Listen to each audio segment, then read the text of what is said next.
In this video, I will show you how you can hide your application and access them.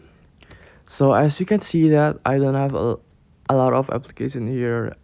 I don't have my TikTok because I'm hiding it. And how you can do it just by doing this. For example, if you have TikTok here, you can hold it and then click on edit home screen and then click on the minus button there and remove from home screen. And how are you gonna open the TikTok? Just by searching on here, you can see it there.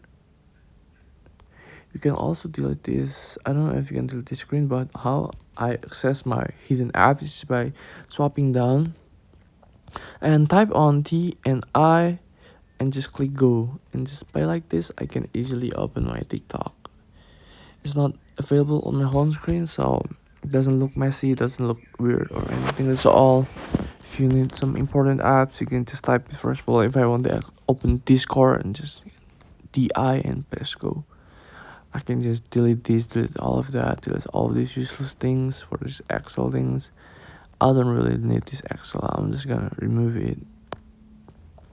And just by doing this, you can clear up and hide some useless application on your screen and access them like a pro very easily. Well, thank you for watching, see you on the next video.